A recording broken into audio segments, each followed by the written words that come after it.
Hello everyone, I'm Amita Sharma. I hope you all are staying safe during this tough time of COVID pandemic. In my today's video, we'll be talking about what is a market, what are the various market structures, how a particular market is being constituted, and the entire features of different market structures in detail. Now to start with, first of all, we should understand what is a market. Market is basically a system where buyers and sellers they exchange the goods and services at a particular price with certain quantities at a particular period of time. Every market basically covers a different market structure, right? So, how a particular structuring of a particular market is, how a particular market is being created, how a particular market is made up of. So, that we are going to define it under this particular market structure. What is a market structure? Market structure identifies how a market is made up in terms of certain things, right? So as we know that in a market we have a buyer, we have a seller, we have a price. So we are simply talking about these three things.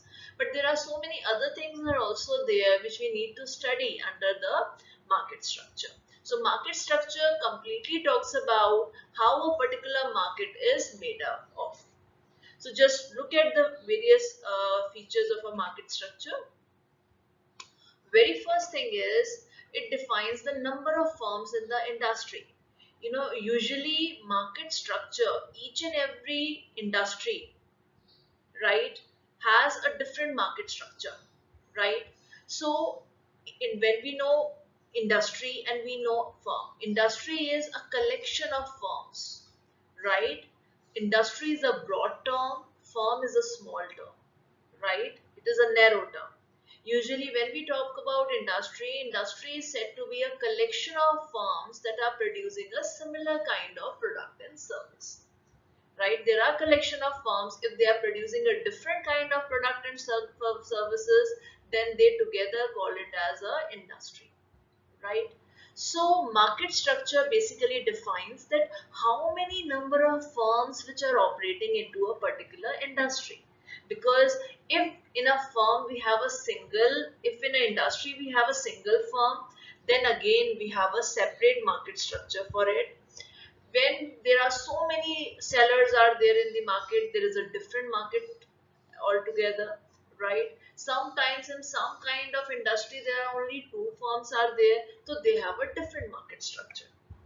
So market structure is differentiated on the basis of number of firms in a particular industry.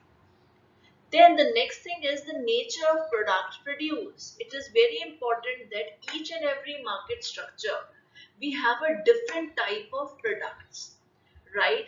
Automobile industry produce a different type of product, right? Railways, they are producing a different kind of services. When we talk about your pharmaceutical industry, again they are producing a different kind of product. Although they have a different market structure, they are differentiating on the basis of their products. Now, the next is the degree to which the firm can influence the price.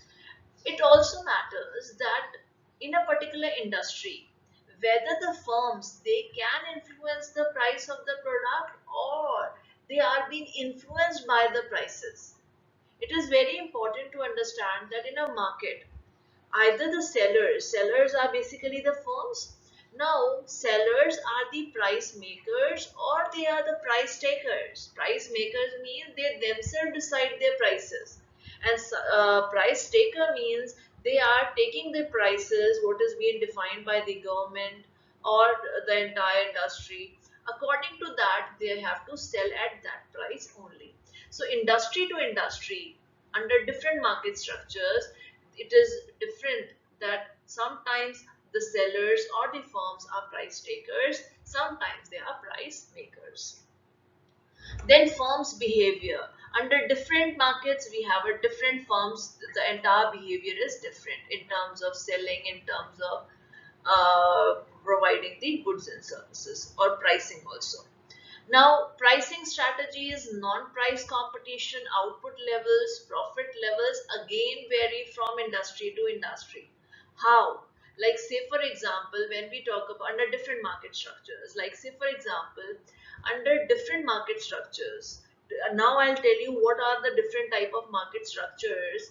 If we talk about perfect competition, monopoly, that all we are going to study in the next slide, monopoly, monopolistic, duopoly, these all are the various types of market structures are there.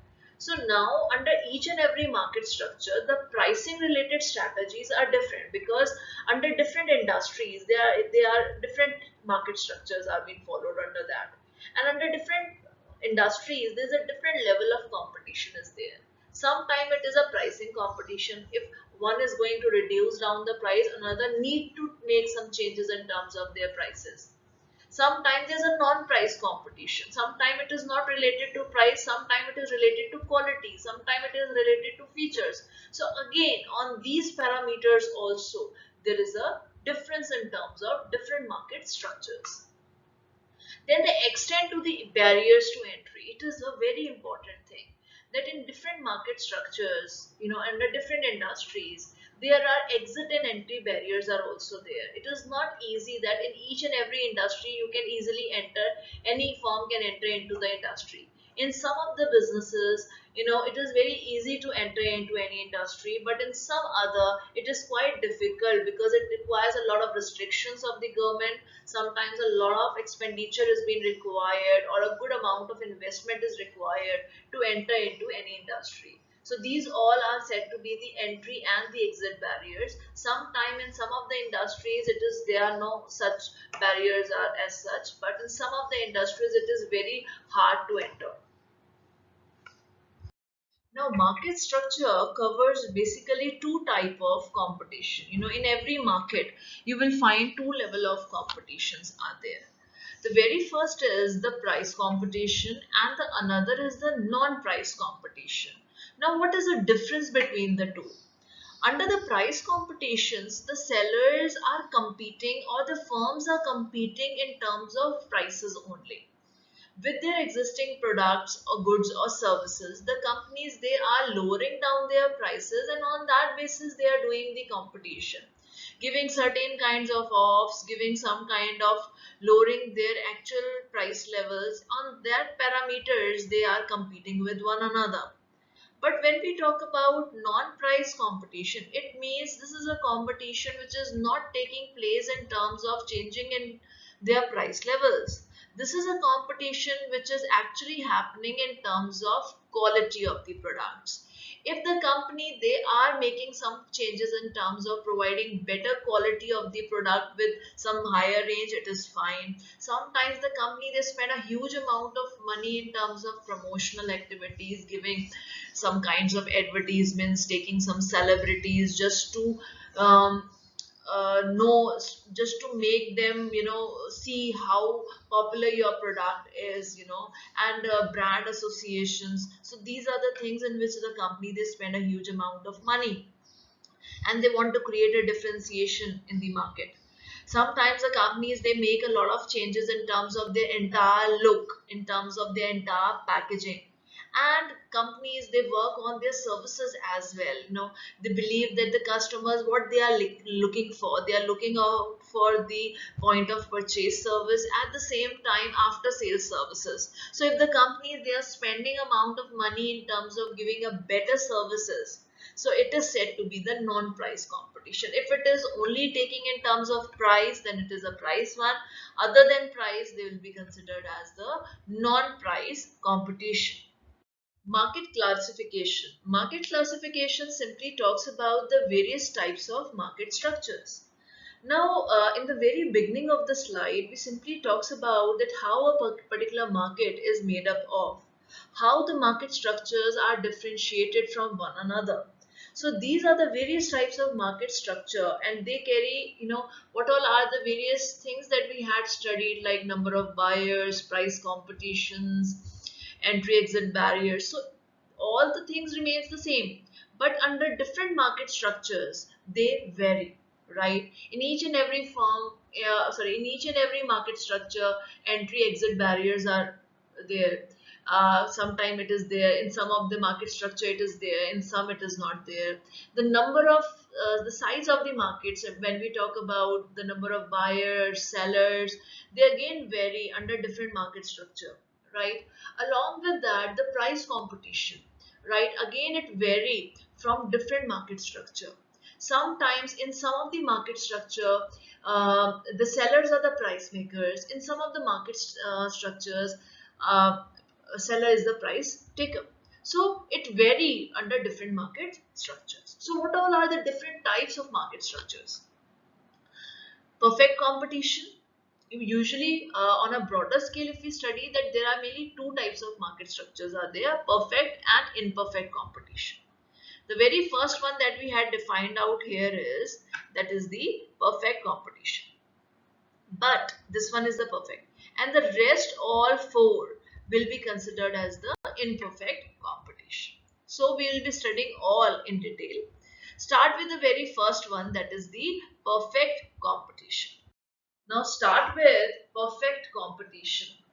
What is a perfect competition? A perfect competition is a kind of market structure in which there are large number of buyers and sellers, those who are producing homogeneous products. Homogeneous products means the products which are similar in nature, right? So all the sellers in a particular industry, they are selling a similar kind of products, and the products they are selling, their prices are determined by the industry, not the seller, not the firm, right? Right, so there is only one price that usually prevails in the market, right? And all of them, they will be selling a particular product within that similar price range. Now it is an example, it is actually comes under the perfect competition. Now what how it happens, like say for example, when we talk about vegetable market, fruit market, they all will be coming under the perfect competition. This is actually a perfect competition market. How it happens, like why and how we are going to associate with it. Like say for example, when we talk about a fruit market or a vegetable market, there are large number of buyers, right? And there are large number of sellers, right? There is no such big sellers for such kind of markets. Usually when we talk about these kinds of competition, in which you will be getting a small sellers of those particular commodity, right? They are not carrying that much bulk item of it, they are all are keeping a small portion of it. Now they all are the price takers, right? They cannot go beyond the price limits and sell the product, because under perfect competition, the buyers are having a complete knowledge about the market, right? They know what is the price level that is being, is there in the market. So it is very difficult to fool the buyers under this particular competition, right? So these are the some of the features, like there are large number of buyers and sellers are there in the market. The firms are only the price takers. They, whatever the price which are being determined by the industry, they are going to take that price, and that is the market price. Homogeneous products means same products, each one of the seller is selling a similar kind of product. The firms are freely entry or free to enter and exit. Like say for example, this is a kind of market structure in which there is no entry and exit barriers are there. Anyone, anytime they can enter and exit. The reason being, there is no such huge amount of investment that has been involved under this kind of competition. Like anyone who wants to enter into vegetable and fruit market, there is no such investment is required. No government intervention is there. There is no government restrictions are there. So anyone can enter into the industry. Now, mobility of the factors of production, basically they are said to be more elastic under this particular situation. Elastic in the sense like they can be freely moved from industry to industry.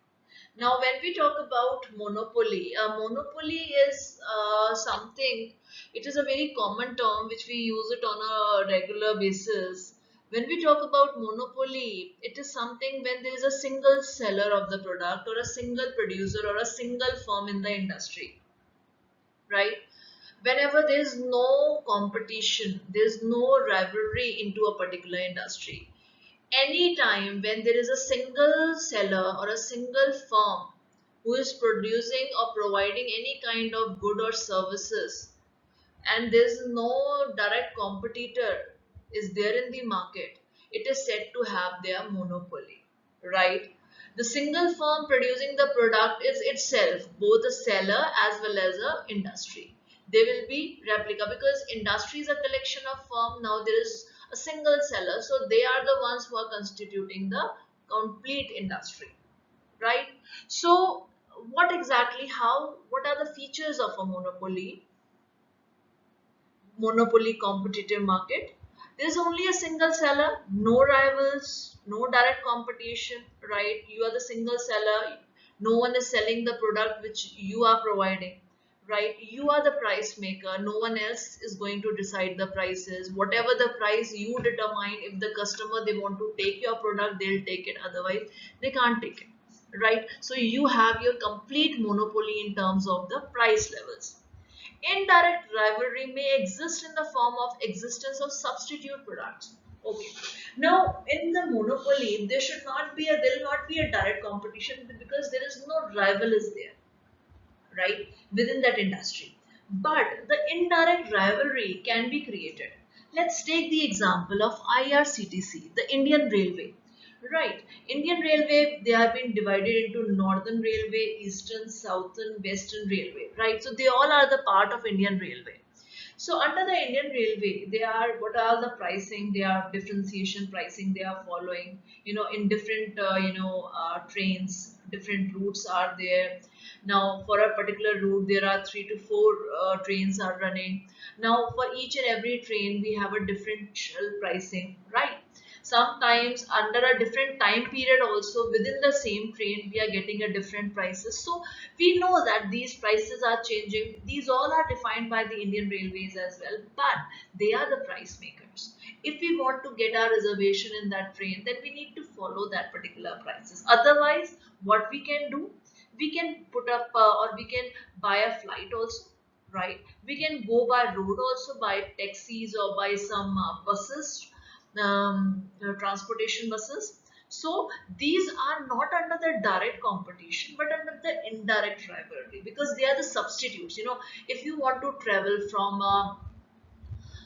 Dehradun to Delhi or Dehradun to Bombay or in other places, then in that case, what would be the options that are available to you? You can go by railway, but railway there's only one railway. There is no other railways are there, right? So under the entire railway, there is only one. When we talk about airlines, so airlines they don't have a monopoly.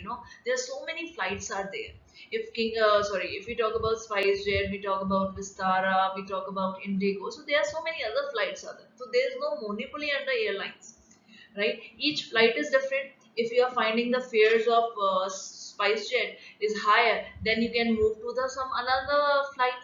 So that is the case. So in that rivalry may exist in the form of substitute products. I hope it is clear to everyone. Now, the next feature is no other seller can enter the market, else monopoly would cease to exist. Reason being, under the monopoly market, it is very risky or we can say it is very tough to enter into a particular industry because there is a lot of entry barriers are there, even exit barriers are also there. Government regulations are there, restrictions are there, so anyone cannot enter into a particular industry, and even a monopoly firm cannot enter you into the industry.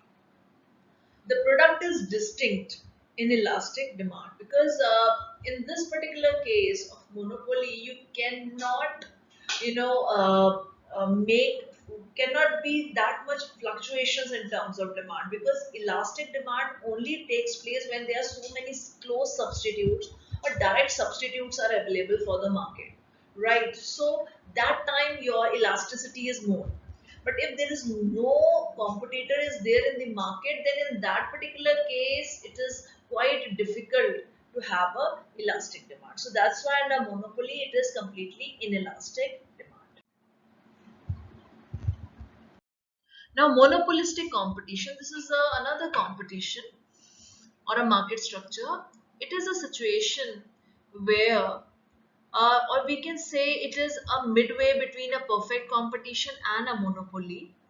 Under this particular competition, there are large number of buyers and sellers are there, but here the numbers of sellers are less than the perfect competition.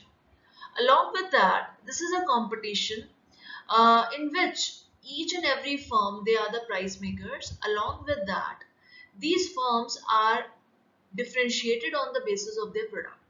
Each firm is selling a product which is different from the another.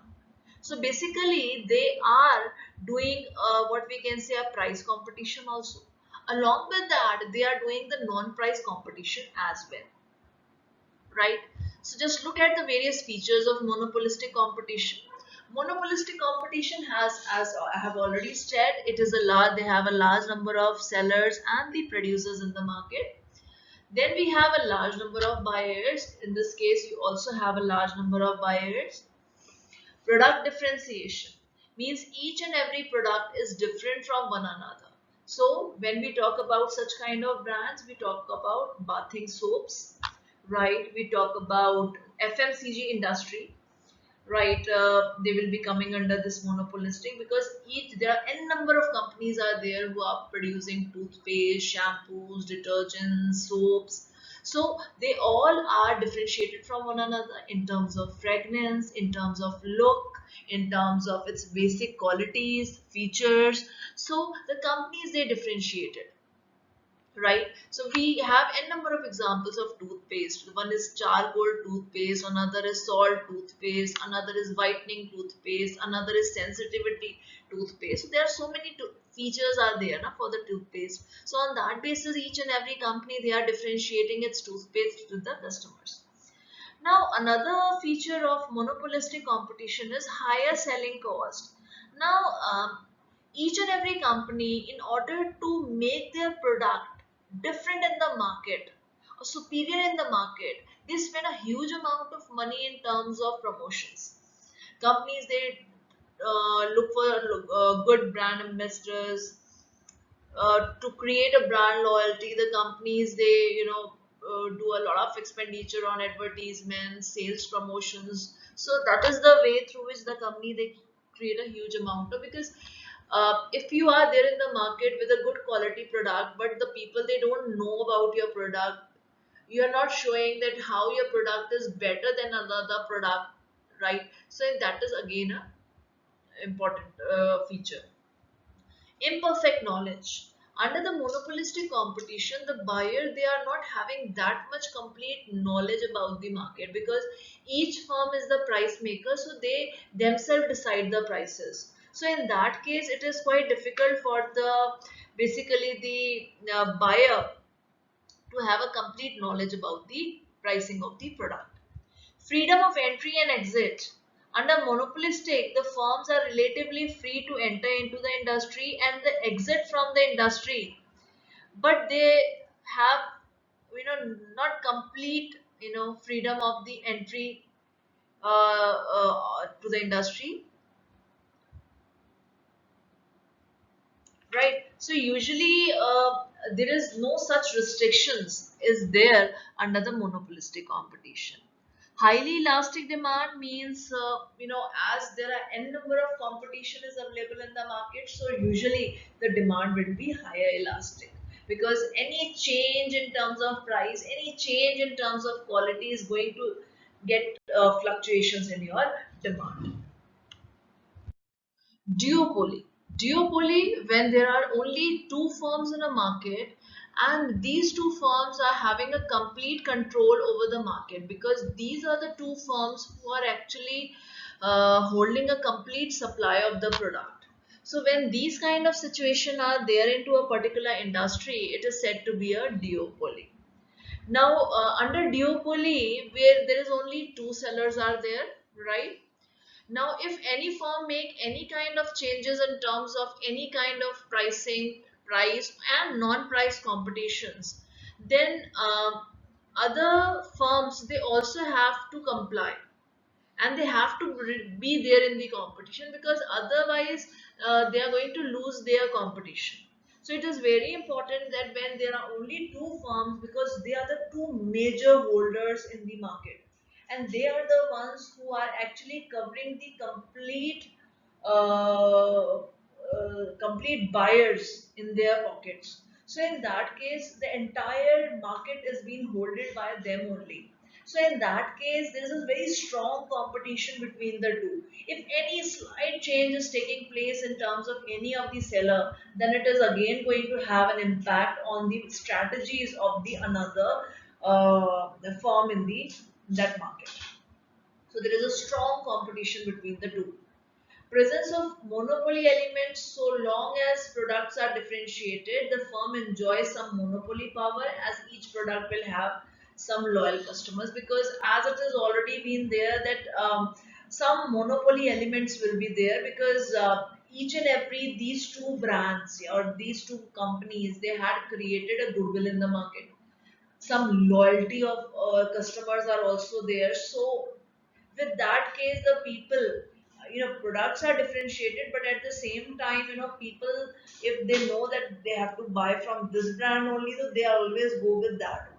So some monopoly elements you will be finding under this. So what is the example of duopoly? Initially we were having an example. Initially RuPay has also come, but otherwise Visa and Mastercards are a very good example. Master Visa are the good examples of Master Visa, Mastercard, right? So they are the very good examples of duopoly. Otherwise, the very old and example is like Coke and Pepsi, Coca-Cola and Company and PepsiCo. These are the companies who are under the duopoly market structure. Along with that, you have Airbus and Boeing examples, and in this particular context, you have Amazon Prime and Netflix. So these are under the duopoly. They all are operating under a duopoly market structure. Oligopoly. Oligopoly is a market structure in which you will be having a few sellers, those who are selling identical as well as differentiated product. Oligopoly is a kind of market in which you will be getting a lesser number of sellers and large number of buyers. Lesser number of sellers in terms of lesser in terms of perfect as well as monopolistic competition. Now, under this particular kind of competition, if there is a if they are selling identical products, then it is a case of your pure oligopoly. And if they are selling differentiated products, it is a case of differentiated oligopoly. Now, what will happen under this particular kind of market? So, let me tell you that what all are the markets that comes, what all are the industries that comes under oligopoly. You talk about steel industry. It is an example of oligopoly. You have automobiles. You have film industry. You have gas industries, aluminium industries. They all are the examples of oligopoly, where there are few sellers are there in the markets. Now, what are their features? Relatively small number of sellers are there. Interdependence of the firm is there, because each and every firm is dependent on one another in terms of their products, like what exactly they are selling in the market, because they all are providing the similar, somewhere or the other, similar kind of goods. Then in that case, each of the firm, influences the market, because they are under the equal position, right? No firm can be neutral under this particular case, right?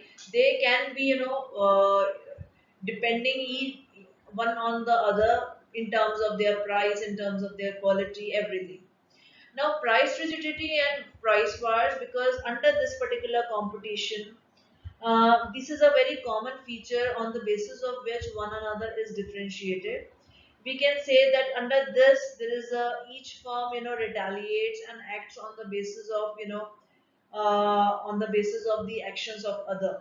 So in that case, there's always a tug of war that there is between the firms in terms of prices. Another is difficulty in entry and exit. Under this particular competition, it is quite difficult. A new entrant, for the entry of the new firms, it is quietly banned, because it is not easy to enter into this particular industry, because there are few sellers are there. So they basically restricts the entry of the old firms. They basically hold the complete market conditions, and it is they are quite reluctant, to leave. And this is a kind of market which requires a huge amount of investments also. So there is a very restrictions on in terms of entry. Now, when we talk about selling cost, in this market structure, each farms, they are following very aggressive, sometimes defensive strategies in order to protect their share in the market. They spend a huge amount of money in terms of advertisements and all, promotional as well, all, so that they can cover a huge number of market percentage. So this is all about under the different market structures, what the different market structures are, and how these market structures are different from one another. Thank you.